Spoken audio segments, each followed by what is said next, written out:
नमस्कार बच्चों, मैं AK चौहान, PGT ज्योग्राफी, केंद्रीय विद्यालय ग्रेटर नोएडा, आपके लिए human geography chapter 8 transport and communication का सेकंड पार्ट लेके आया हूं, जो आपके लिए बहुत ही लाभप्रद होगा। मुझे उम्मीद है आपने फर्स्ट पार्ट अच्छी तरह से देख लिया होगा, तैयार कर लिया होगा। अब मैं दूसरे पार्ट में वाटर ट्रांसपोर्ट में सी रूट्स, ओशन रूट्स और इनलैंड वाटरवेज के बारे में डिस्कस करूंगा, जो आपके लिए बहुत ही लाभप्रद है चैप्टर को तैयार करने के लिए। इसके बाद मैं MCQ भी दूंगा, जो आपके लिए और भी लाभप्रद होंगे। चलो शुरू करते हैं। Water transport advantages, it does not require route construction. सबसे बड़ा फायदा वाटर ट्रांसपोर्ट का है कि इसमें हमें कोई रूट कंस्ट्रक्ट करने की जरूरत नहीं पड़ती है। Cheapest means for carrying load, अगर हम भारी सामान ले जाना है तो बल्कि और हैवी लोड्स ले जाने के लिए इससे सस्ता कोई भी साधन नहीं है। वर्ल्ड ट्रेड का बहुत बड़ा पार्ट सी रूट के माध्यम से एक स्थान से दूसरे स्थान को सामान भेजा जाता है। Suitable for heavy and bulky goods, no friction. अब पानी में जहाज चलते हैं उसमें कोई वैसा नहीं है कि कोई दिक्कत आए, फ्रिक्शन हो रहा है या कुछ और हो रहा है। Less consumption of fuel, fuel की भी इसमें कम खपत होती है, इसलिए इसको इको फ्रेंडली हम बोलते हैं। वाटर ट्रांसपोर्ट को हम इको फ्रेंडली ट्रांसपोर्ट बोलते हैं, क्योंकि इसमें रोड का कंस्ट्रक्शन नहीं होता है, पेड़ पौधे नहीं काटे जाते हैं, कोई इन्वायरमेंटल डिग्रेडेशन नहीं किया जाता है।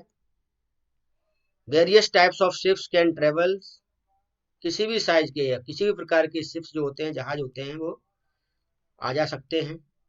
Port facilities to be provided, इसके लिए क्या है, कोस्टल एरिया में पोर्ट फैसिलिटीज जो है प्रोवाइड करवाई जाती है।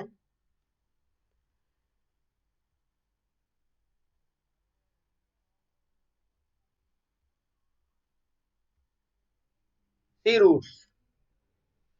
रूट्स, जो होते हैं कनेक्ट कॉन्टिनेंट, एक कॉन्टिनेंट को दूसरे कॉन्टिनेंट के बीच में कनेक्टिविटी देते हैं, एक देश को दूसरे देश से जोड़ते हैं। कनेक्ट लॉन्गर डिस्टेंसेस, लंबी लंबी दूरियां जो है सी रूट से ही कनेक्ट की जाती हैं। प्राचीन काल से ही सबसे पहले जो हमारा ट्रांसपोर्ट शुरू हुआ, वो व्यापार शुरू हुआ, ट्रेड शुरू हुआ, वो सी रूट से ही हुआ। चीपेस्ट एंड स्मूथ ट्रेवल, ये हम डिस्कस कर चुके हैं। नो मेंटेनेंस कॉस्ट, सी रूट को हमें बनाना नहीं पड़ता है, कभी हमें उसका रख रखाव नहीं करना है कि कहीं टूट फूट तो नहीं होगी, क्या हो गया, कोई प्रॉब्लम नहीं। मॉडर्न पैसेंजर लाइनर शिप्स जो है equipped with radar, wireless and other navigation aids, आज के जो मॉडर्न शिप्स हैं उसमें सभी सुख सुविधाएं जो है मुहैया कराई जाती है, सभी फैसिलिटीज आपको अवेलेबल होगी। AC कंडीशनर है, आपको यात्रा करने में कोई दिक्कत नहीं है, आसानी से आप आ जा सकते हो। यही प्राचीन काल में लोग जो है अपनी नौकाएं लेके चलते थे, बहुत सारी नौकाएं रास्ते में डूब जाती थी, बहुत से लोग मर जाते थे, लेकिन ऐसा नहीं है। बड़ी बड़ी दुर्घटनाएं भी आपने सुनी होंगी, जैसे टाइटैनिक का सुना होगा आपने, समुद्र में डूब गया था, ऐसी भी घटनाएं होती रहती हैं। Development of refrigerated chambers for perishable goods, new technology ने जो खराब होने वाले सामान है, पेरिशेबल्स गुड्स जो हैं, उनको हम रेफ्रिजरेटर के माध्यम से चेम्बर में रख करके एक स्थान से दूसरे स्थान को आसानी से भेज सकते हैं, इसमें हमें कोई दिक्कत नहीं होगी। फूड आइटम्स हैं, मिल्क आइटम्स हैं, उनको हम रेफ्रिजरेटर के माध्यम से एक स्थान से दूसरे स्थान को भेज सकते हैं। Containers use to transport goods easily, आज के समय में जो नया डेवलपमेंट हुआ वो कंटेनर्स में हुआ है। आप अपने सामान को कंटेनर में पैक करके पोर्ट तक पहुंचा दें, पोर्ट में वहां क्रेन्स के माध्यम से या किसी और माध्यम से जो है उसमें लोड हो जाएगा, जहां उतरना होगा वहां लोड हो जाएगा, कोई प्रॉब्लम नहीं। कुछ इंपॉर्टेंट सी रूट हम आपको दिखाते हैं। ये आपका जापान का याकोहामा है। ये ऑस्ट्रेलिया का सिडनी है। मेलबोर्न है, इंपॉर्टेंट पोर्ट है। ये ऑकलैंड है न्यूजीलैंड का। Honolulu, Vancouver, San Francisco, New Orleans, ये पूछा जाता है बहुत ज्यादा पूछा गया जो है। सीपोर्ट जो है वो न्यू ऑर्लियंस है, न्यूयॉर्क है। इसके अलावा Valparaiso, Rio de Janeiro, Montevideo, Callao, Colon, Colon आप याद रखना है। पनामा, पनामा याद रखना है। केप टाउन, ये आपको याद रखना है। डरबन, मोम्बासा, ये सुएज है। ये अडन, अटन भी पूछा गया कई बार। हैम्बर्ग, लंदन, ये जो है हमारे बहुत ही इम्पोर्टेंट पोर्ट हैं। इसके बाद कोलंबो, एशिया के कोलंबो, कोलकाता, मुंबई, अडन, अडन कई बार पूछा गया है। कराची, कराची, ये हमारे इम्पोर्टेंट हैं। ये रूट है हमारे। पहले लंदन से जो हमारे ब्रिटिश उपनिवेश हमारे यहाँ था, वो ये यात्रा किया करते थे। ये ऐसे Cape Town, Cape of Good Hope होते हुए ये इंडिया आते थे। लॉन्ग जर्नी लगती थी, इसमें लंबा समय लगता था। लेकिन 1869 में स्वेज कैनल के बन जाने के बाद ये रूट शॉर्ट हो गया। ये भी आपका क्वेश्चन पूछा जाएगा, जी का क्वेश्चन है। और ये मैप जो है आपको लगाना है, तैयार करना है, जो आपके लिए बहुत ही लाभप्रद होगा। आप सीबीएसई के जो मैप की लिस्ट है, उस लिस्ट में इंपॉर्टेंट सी पोर्ट्स जो हैं, मेजर ओशन ट्रेड रूट्स हैं, उनको याद कर सकते हैं। इसमें कुछ हम एग्जाम्पल देते हैं सी रूट्स के, जो बहुत ही महत्वपूर्ण हैं। The north the Northern Atlantic sea route connect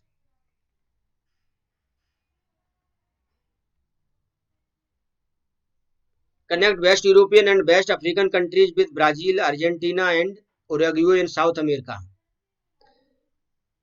less traffic because of less developed countries. इसमें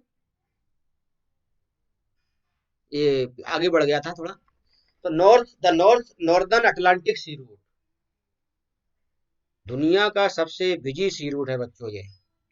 north Atlantic the Northern Atlantic sea route connect north east USA with north western Europe, connect two industrially developed countries, highest trade is taking place on this route, 1/4 trade takes place through this route। सबसे ज्यादा, या हम कहें 1/4 part जो दुनिया का जो trade जो होता है इसी रूट से होता है। ज्यादा ट्रेड होने की वजह से इसको बोलते हैं that's why this is called big trunk route. Connect with old world with the new world. अब हम मैप की तरफ चलते हैं। ये कौन सा रूट है स्टूडेंट्स? ये रूट है, ये वाला। ये वेस्टर्न यूरोप को ईस्टर्न यूएसए से जोड़ता है, नॉर्थ अमेरिका से जोड़ता है। ये न्यू वर्ल्ड बोला जाता है। ओल्ड वर्ल्ड को न्यू वर्ल्ड से जोड़ता है। ये दुनिया का सबसे बिजी सी रूट है, ये वाला। ये आपको याद रखना है। बिजी होने की वजह से इस रूट का नाम पड़ गया द बिग ट्रंक रूट। क्या पड़ गया? Big trunk route. ये भी आपका जीके का क्वेश्चन, वो उसका क्वेश्चन है एमसीक्यू का, आपको याद रखना होगा यहाँ पर। दूसरा एग्जाम्पल जो है इसका, the Mediterranean Indian Ocean route. ये रूट जो है connect West Europe with North America, with North Africa, South Africa, India and Australia. ये रूट जो है वेस्ट यूरोप को नॉर्थ अफ्रीका से, साउथ अफ्रीका और इंडिया और ऑस्ट्रेलिया को कनेक्ट करता है।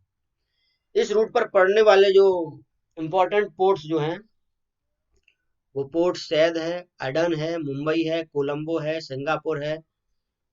Singapore are important sea port in this route. Before Suez Canal this was an important sea route. 1869 से पहले ये दुनिया का सबसे इम्पोर्टेंट सी रूट हुआ करता था, लेकिन सुएज कैनल ने इस रूट की इम्पोर्टेंस खत्म कर दी और यूरोप से एशिया के लिए, ऑस्ट्रेलिया के लिए जो डिस्टेंस जो थी वो बहुत ही कम कर दी। The distance was 6400 longer than Suez canal between Liverpool to Colombo. Colombo से अगर आपको लिवरपूल जाना है इस रूट से तो डिस्टेंस 6400 किलोमीटर लंबी पड़ती है, जबकि सुएज कैनल ने इस डिस्टेंस को कम कर दिया है। The important exports are gold, diamond, copper, tin, groundnut, oil palm, coffee and fruits. अब हम इस रूट की बात करते हैं, मैप में देखते हैं ये कौन सा रूट है। ये रूट है, ये यहाँ से अगर चलते हैं हम, ऐसे आते हैं, पूरा हमें ये Africa, North Africa, West Africa, South Africa, ये होते हुए हमें इधर लाता है इंडिया में, और श्रीलंका, ऑस्ट्रेलिया इधर को जाता है। तो इसलिए ये सबसे लंबा रूट है। लेकिन ये सुएज नहर, ये सुएज कैनल है, इसके बन जाने से इस रूट की डिस्टेंस जो है बहुत ही कम हो गई है। तो ये दुनिया का सेकंड जो है सबसे इम्पोर्टेंट सी रूट है। आगे इसी कड़ी में आगे, the Cape of Good Hope sea route. Cape of Good Hope sea route जो है connect West European and West African countries with Brazil, Argentina and Uruguay in South America. Less traffic because of less developed countries. इस route में less traffic पाया जाता है क्योंकि यहाँ पर जो कंट्रीज हैं वो लेस डेवलप्ड हैं, पॉपुलेशन बहुत कम है। Also little traffic between Rio de Janeiro and Cape Town because of similar product. अगर आप कहें कि रियो डी जेनेरियो और केप टाउन में भी वहां तो पॉपुलेशन है तो क्यों नहीं है, तो इसका एक रीजन ये भी है। पहला रीजन तो यही है कि ये लेस डेवलप्ड है। दूसरा रीजन ये है कि इसमें जो कंट्रीज हैं, पॉपुलस कंट्री जो हैं, उनके जो प्रोडक्शन की चीजें जो है वो सेम है। इसलिए अफ्रीका और नॉर्थ साउथ अमेरिका में जो ट्रेड होता है इससे बहुत कम होता है। ये ये आपका साउथ अफ्रीकन कंट्रीज हैं और ये अफ्रीकन कंट्रीज हैं और ये आपका साउथ अमेरिकन कंट्रीज है, इससे जोड़ता है। अब यहाँ और यहाँ ये एक तो ये इलाका बहुत ही लेस डेवलप्ड है, पॉपुलेशन भी कम है। जहाँ पॉपुलेशन ज़्यादा भी है, जैसे रियो डी जेनेरियो, केप टाउन की अगर हम बात करते हैं, तो इन देशों का प्रोडक्शन और इन देशों का प्रोडक्शन सेम थिंग्स का है। जब सेम थिंग्स का होगा तो ट्रेड जो है इससे कम होता है। इसलिए जो है ये लेस डेवलप्ड सी रूट है। फोर्थ सी रूट की हम बात करते हैं, नॉर्थ पैसिफिक सी रूट। ये नॉर्थ पैसिफिक सी रूट जो है ये किसको कनेक्ट करता है? Connect west coast of North America with Asia. ये नॉर्थ अमेरिका का वेस्ट कोस्ट जो है उसको एशिया से कनेक्ट करता है। Connect Vancouver, Seattle, Portland, San Francisco and Los Angeles on the American side, and Yokohama, Kobe, Shanghai, Hong Kong, Manila and Singapore on the Asian side. ये सी root भी important sea route है जो आपका waste American countries हैं, इनको Asian country से इधर वाली साइड को ये कनेक्ट करता है। ये भी बहुत ही इंपॉर्टेंट सी रूट है बच्चों। इसके साथ आगे बढ़ते हैं। The South Pacific sea route. South Pacific sea route जो है connect with North America with West Europe,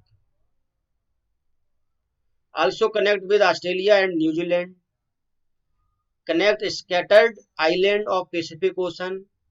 The distance is 12,000 km between Panama and Sydney. Honolulu is an important port in this route. इस root का Honolulu जो है बहुत ही important port है। अब हम होनोलुलु की सिचुएशन देखते हैं। ये आपका होनोलुलु है, ये जो है इससे जोड़ते हुए आगे जाता है, और ये भी इम्पोर्टेंट सी रूट है। इस रूट पे पड़ने वाला ये पोर्ट आपको इसका ध्यान रखना है।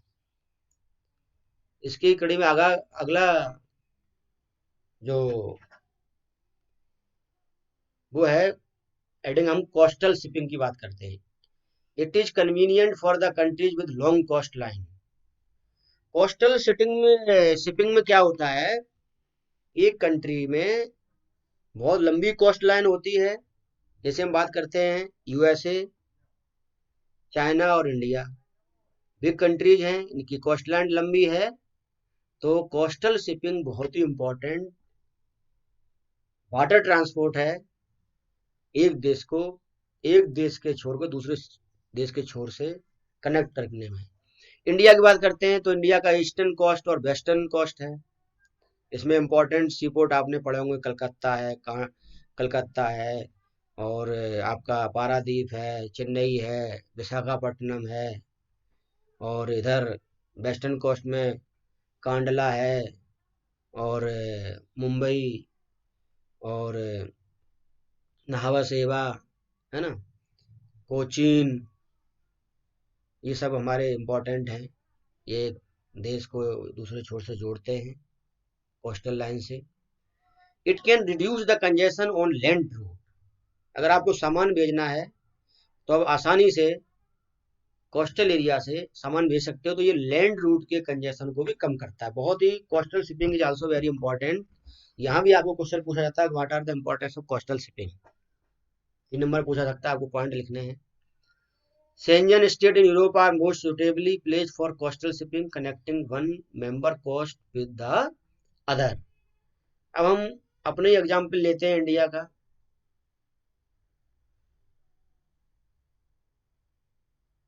इंडिया का मैप इसमें नहीं आया है, तो ये कोस्टल की बात करते हैं। हमारे इसलिए केप टाउन है, हमें यहाँ डरबन जाना है, तो हम इधर से अगर लैंड रूट से जाएंगे तो हम नहीं जा सकते हैं।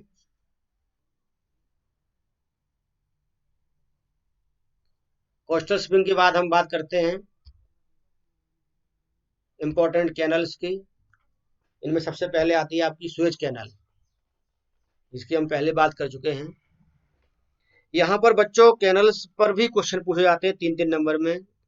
सुएज कैनल्स, पनामा कैनल्स 2 हमारी इंपॉर्टेंट कैनल्स हैं, उसमें आपको जो है क्वेश्चन तैयार करना है। Constructed in Egypt 1869 between Port Said in the north and Port Suez in the south.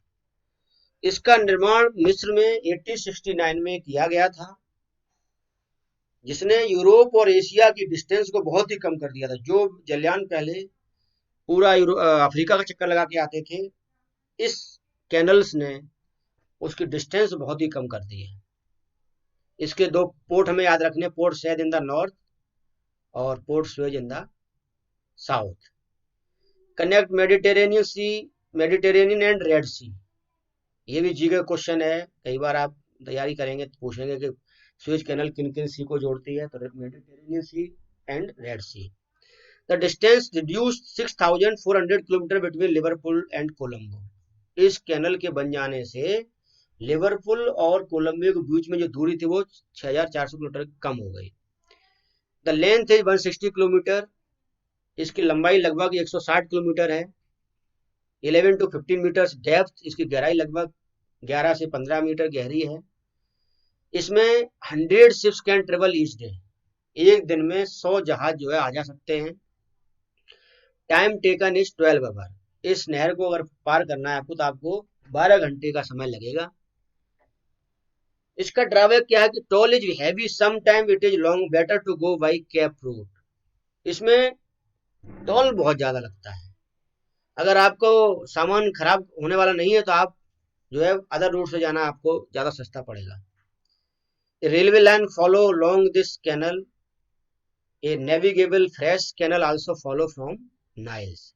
एक रेलवे लाइन भी इसके साथ साथ चलती है, लॉन्ग दिस कैनल के साथ चलती है, और एक स्वच्छ पानी की कैनल जो है इसके साथ नील तक जाती है। अब मैं इसका रूट आपको दिखाता हूँ, आप देखें ध्यान से। ये पोर्ट सैथ जो है नॉर्थ में, ये आपको बिल्कुल याद कर लेना, कंठस्थ कर लेना है। और पोर्ट सुएज जो है इसका साउथ में है। ये पैरेलल कैनल इसकी चल रही हैं, फ्रेश वाटर कैनल भी चल रही हैं ये। तो ये और ये पार्ट आपको याद रखना है, बहुत ही इंपॉर्टेंट पार्ट है। दूसरी कैनल, इंपॉर्टेंट कैनल में बात करते हैं, the Panama canals. Panama canals जो है connect Pacific coast with Atlantic coast. ये कैनल जो है पैसिफिक कोस्ट को अटलांटिक कोस्ट को कनेक्ट करती है। The length is 72 kilometre and involves a very deep cutting for a length of 12 kilometre. ये कैनल जो है 72 किलोमीटर लंबी है और इसमें बहुत गहरे गहरे कटिंग बनाए गए हैं, लगभग 12 किलोमीटर तक। It has 6 lock system. इसमें 6 लॉक सिस्टम है, रोक रोक के ये बनाई गई है। It is 26 metres above sea level. ये सी लेवल से लगभग 26 मीटर ऊंचाई पर स्थित है। It reduces distance between New York and San Francisco about 13,000 kilometre.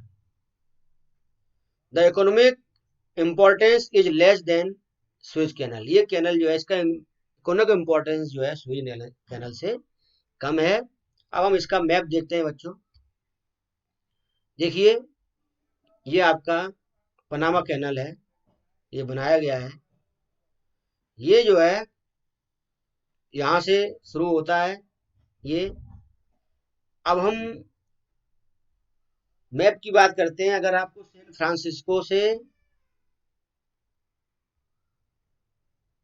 Francisco से अगर आपको न्यूयॉर्क आना है तो आपको पहले क्या होता था, सैन फ्रांसिस्को जो है वेस्ट कोस्ट पर है, न्यूयॉर्क ईस्ट कोस्ट पर है। तो आपको जो है पूरा साउथ अमेरिका का पूरा चक्कर लगा के आना पड़ता था। ऐसे चक्कर लगा के आओगे तब आप न्यूयॉर्क पहुंचोगे। लेकिन इस कैनल के बन जाने से इसकी न्यूयॉर्क और सैन फ्रांसिस्को की दूरी लगभग 13,000 किलोमीटर कम हो गई है। इससे आप अनुमान लगा सकते हो ये कैनल्स जो है नॉर्थ अमेरिका के लिए कितनी इंपॉर्टेंट थी। इसकी कड़ी में आगे हम बढ़ते हैं। अब इनलैंड वाटरवेज। इनलैंड वाटरवेज जो है बहुत ही महत्वपूर्ण वाटरवेज है, जिसके माध्यम से क्या करते हैं, rivers, canals, lakes are the means of inland waterways. Boats and steamers are use. इसमें बोट और स्टीमर को यूज किया जाता है। Development depend on a navigability, water flow, transport technology. इस पर इनलैंड वाटरवेज का डेवलपमेंट डिपेंड करता है नेविगेबिलिटी पर, वाटर फ्लो कैसा है उस पर, और ट्रांसपोर्ट टेक्नोलॉजी पर कि आपकी टेक्नोलॉजी क्या है। Rivers are only means in the dense jungle. अगर आपको डेंस जंगल में जाना हो, अभी भी साउथ अमेरिका में अमेजन बेसन में या और भी जो बड़े बड़े देश हैं जहाँ नदियां हैं और डेंस फॉरेस्ट है, वहाँ हम इनलैंड वाटरवेज से ही जा सकते हैं। Heavy cargo can be transported through canals. जो हैवी कार्गोज हैं उनको भी हम कैनल्स के माध्यम से ट्रांसपोर्ट कर सकते हैं। प्रॉब्लम्स क्या है, the problems are a completion with other means of ways, diversion of water to the field, poor maintenance. और इसमें मेंटेनेंस भी बहुत ही कमजोर होता है, पुअर होता है। Domestic and international trade can be done through river. घरेलू और अंतरराष्ट्रीय व्यापार जो है हम इसके माध्यम से कर सकते हैं। By dredging, stabilising river bank and building dams and barrage, they are made navigable. Some important inland waterways है, इसमें सबसे पहला the Rhine waterways. Rhine river flow through Germany and Netherland. It is navigable up to 700 kilometre from Rotterdam to Basel. It flows through rich coalfield and industrial region. It is heavily used inland waterway in the world. Connect with industrial areas of Switzerland, Germany, France, Belgium and the Netherlands with North Atlantic sea route. यहाँ पर भी आपको बच्चों एक MCQ question मिलता है कि दुनिया का सबसे बिजी इनलैंड वाटरवेज कौन सा है। तो आपको याद रखना है राइन रिवर वाटरवेज, ये इसका मैप है। राइन रिवर वाटरवेज का ये राइन नदी है, ये जो है कई देशों को जोड़ती है, ब्लैक फॉरेस्ट होते हुए सीधे जो है इधर जाती है जर्मनी शुरू होकर के। तो ये भी आपको याद ध्यान रखना है बच्चों। Next, the Danube waterway serve Eastern Europe, it rises in the black forest and float eastward through many countries. It is navigable up to Turna Severine. The chief export are wheat, maize, timber and machinery. तो राइन inland waterways के बाद the Danube waterways भी दुनिया का important inland waterways है। उसके बाद Volga waterways, इसका most important waterways in Russia. ये जो है वोल्गा वाटरवेज रशिया का सबसे महत्वपूर्ण वाटरवेज है। Provide navigable way up to 11,020 kilometre, drains into Caspian Sea. Volga Moscow canal connect with this canals,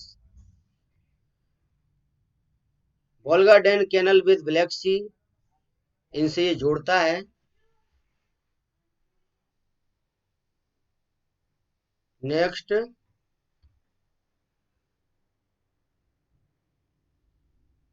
the Great Lakes Saint Lawrence seaways, Lake Superior, Huron, Erie and Ontario are connected by Soo canals and Welland canals. The estuary of St. Lawrence River along with Great Lakes form a inland waterways. The port like Duluth and Buffalo are equipped with all facilities. The goods are transshipped to small vessels because of rapid waterfalls. Canals is 3.5 meter deep to avoid these waterfalls. तो इसको क्या किया गया, इसमें waterfalls होने की वजह से इस इनलैंड वाटरवेज में कैनल्स को 3.5 मीटर गहरी उसमें खोदा गया है ताकि आने जाने में कोई दिक्कत ना हो। ये नॉर्थ अमेरिका का बहुत ही इम्पोर्टेंट वाटरवेज है। The Mississippi Ohio waterways, this waterways connect interior part of USA with the Gulf of Mexico in the south. Large steamer can go through this route up to Minneapolis.